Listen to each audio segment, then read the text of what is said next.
live na mgeni wetu rasmi ambaye tumemsubiri kwa muda mrefu. Alikuwa airport, amechelewa kwa sababu ziko nje ya uwezo wake, lakini kafika na anatakiwa kwenda kutoa huduma. Hapa nitamuuliza maswali mawili tu ambayo akiyajibu nimruhusu aweze kuendelea na mkutano ambao ameujia. Na kwa sababu hiyo basi nitaomba nianze kuongea naye. Our dear viewers of Shalom TV and Wapo Radio FM, and those who are connected with this live program via social media, Facebook, YouTube, as well as Wapo Mission International website. Here we are at Kilimanjaro Hotel with our special guest, whom we have been waiting for so long, but finally he is here with us right now. And that is Dr. Bill Winston. Welcome, sir. Thank you, sir. Thank you. Thank you very much. Thank you. I know you are a little bit tired because of the long trip in the air, but you look young and fresh and great. Yes, thank you. I'm so happy that I was watching your program and announcement yesterday on TV, and almost every day I do watch your show. If you happen to think about granting some award somewhere when you were in America, just remember me here in Tanzania. I'll be among those who must get that award. Yes, yes. So I heard you were saying this special visit to Tanzania is about faith and the marketplace. Please tell us about that. Well, I just wrote a book, but I've been really writing this book for the last 10 years. And we have, as you know, and we'll talk about this, the Joseph Business School. And that is one of the things that prompted me to write this book. Because what has happened is, as time has marched on, what people have done is they have taken the faith out of the marketplace. In other words, it's all mental, it's all about how much education I can get or how many schools I can go to, instead of factoring faith or God back into the marketplace. And it's so essential because it's only through Him can you really have the kind of vision and the wisdom that it takes to solve the world's problems. We're coming to a place now where problems are not going to be able to be solved on the same level that they were created. That problems are going to take a higher solution. And so that's when we need a higher principle and we need a higher reality to get those problems and solve them. So I wrote Faith in the Marketplace because there were a lot of people, I think, in the marketplace that thought because if they love God, they have to go into full-time pulpit ministry. But what God has planned for them is to love God and be in the marketplace. And sure enough, some people are called, but sometimes people are going in and they're not called at all. They are really trying to satisfy some hunger, desire inside to serve God. And you can serve God in the marketplace. You can serve God in the field of education or in the field of media or in the field of government or whatever profession a person belongs to. So I want people to feel comfortable about that. This is a man named R.G. Letourneau. He was a big shipbuilder, and he was also built great earth-moving equipment. And before he got into all of that, he thought he was to go into the ministry. And so what he did, because he loved God, is he said, I'm going to go into the ministry. But he went and met with his bishop. And the bishop told him, said, God needs ministers in the marketplace. He needs people who have been called to him. Your platform is your business, and so forth. And he took a whole new look at what God was calling him to do. And thank God he stayed where he was and loved God, because he ended up giving millions and millions of dollars to churches, to build churches. And God continued to make him successful and grow him in the marketplace. Big earth moving like Caterpillar, people like that. I'm sure those companies came out of probably R.G. Letourneau, like come out of some of his ideas. But my point to you is that God wants faith in the marketplace. And when people see the performance of your business or of your ideas for education, when they see that, they'll turn to God. And that's what the Bible talks about, that they'll see your good works and glorify your Father. So I wrote the book to not only tell people that you can be called to the marketplace, that is a calling as well, but also the fact that how you get there, you know, what your principles of integrity and all of that must be used if the kingdom of God is going to be manifested in that marketplace. Wow. You can practice faith in the marketplace. That is like what Jesus said, being the light.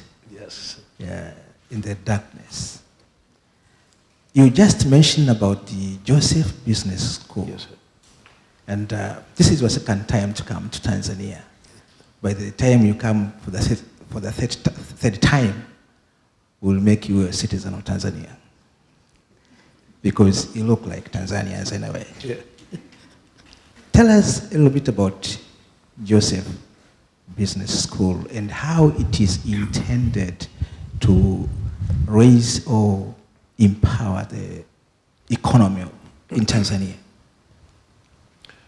What the Joseph Business School is all about is producing entrepreneurs. Now, an entrepreneur is different from a person that just wants a job. An entrepreneur thinks creatively. The word entrepreneur comes from a French word. It means to create something new. And so God raises up entrepreneurs. And so I got a hold of that when I was in seminary and I was in Bible school. And God spoke to me about it, and he brought me to Isaiah 48, verse 17. I am the Lord thy God that teacheth thee the prophet, and I'll tell you how to do it. I'm putting it in my own words. So an entrepreneur is a person that actually is gifted to raise up businesses. Why? So that those businesses will not only destroy the poverty and the lack of environments, but they'll be used to provide jobs, and they'll create wealth for the communities or countries that they're in. That's the way it's supposed to function. You and I, whether somebody's born again or not, we are made in his image. And the image of God is one of the first thing God is a creator. He creates. So this entrepreneurship school teaches you the fundamentals of business, but it also draws out that creative edge that's in you and I, or whoever takes the school, so that they can now deploy a business that is going to not only eradicate poverty, but our dream is to produce entrepreneurs that will create businesses that will be the economic envy of the world. We believe that as believers, we're not to compete, we're to dominate. So we're to get in an industry and actually dominate in that industry. And people will see our leadership and want to know our God. And so that's the way it's supposed to work. Wow. Let me now go to my fellow Tanzanians and explain a little bit what you have just said. Mtazamaji na msikilizaji, Dr. Bill amesema mambo makubwa. Kwanza amesema habari za imani kuwa katika matendo kwenye jamii tunamoishi, na kwamba kama waamini kweli kweli, imani yetu inatakiwa ilete nuru katika maeneo yetu ya kazi, biashara zetu na taaluma mbalimbali. Na pia amezungumza habari za shule ya biashara inaitwa Joseph. Hii shule au chuo kazi yake hasa ni kuandaa wajasiriamali ambao wakienda kupata mafunzo hayo yatawawezesha kuwa wabunifu, kwa sababu Mungu alimuumba binadamu akampa mamlaka ya kutawala, na katika kutawala mazingira na uchumi wake pia.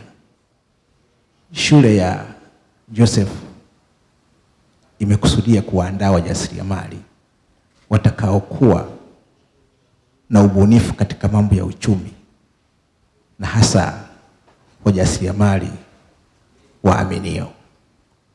Ni wakati wa kumshukuru Mungu kwa Tanzania. Huyu mtumishi amekuja kwa wakati wake.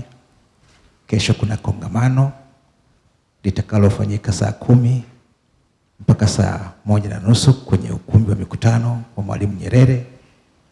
Atakuwa msemaji pamoja na wasemaji wengine, na tutajifunza habari za hiyo shule pamoja na ujumbe mwingine alionao. Nitamuuliza swali tu la mwisho, halafu nimruhusu aende kwenye mkutano. I'm back to our frequency again.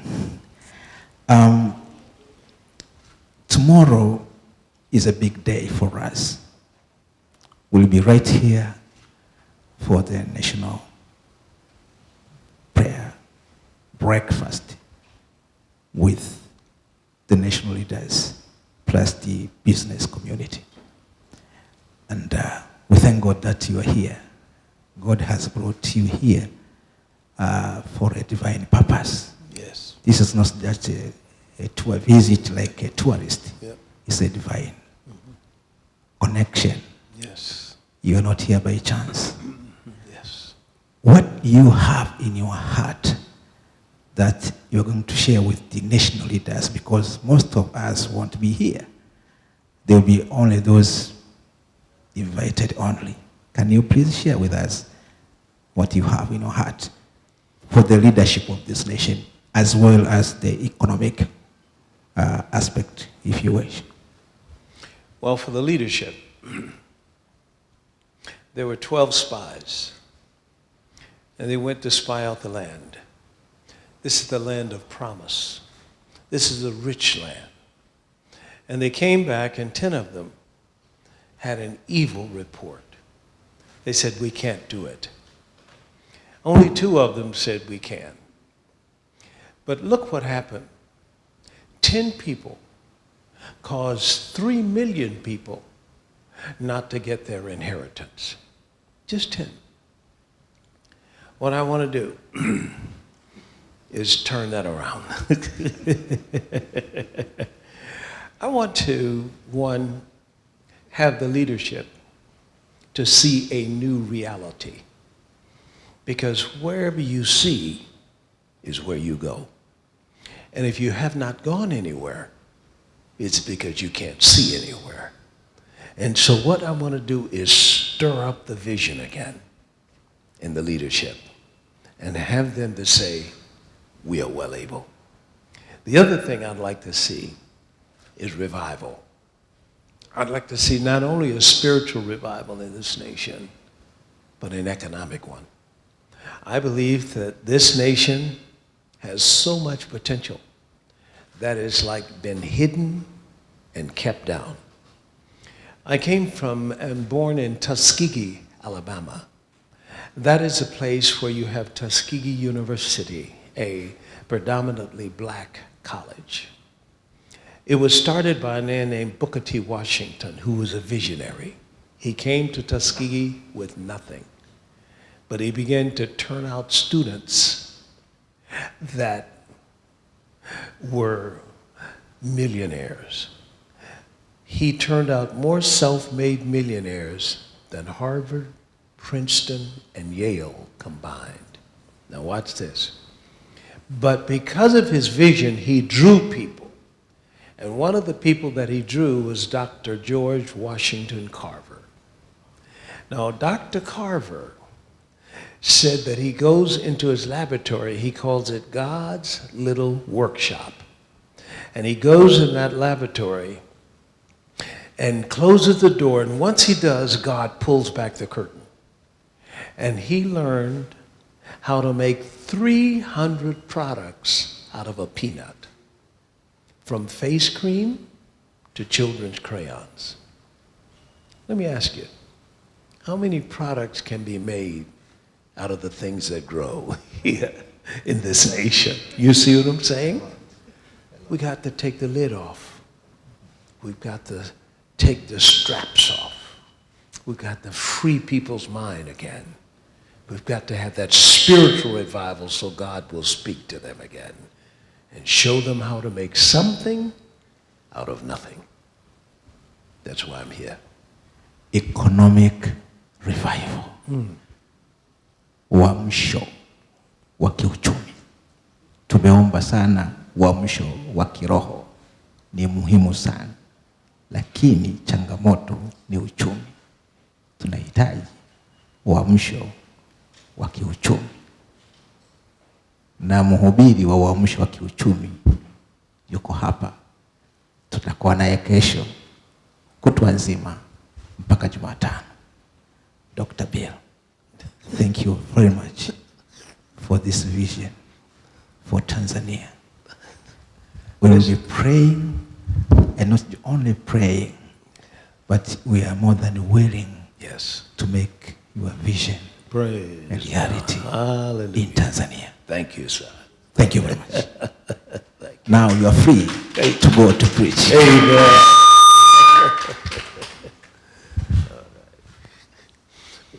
Okay. Yes, yes, yes.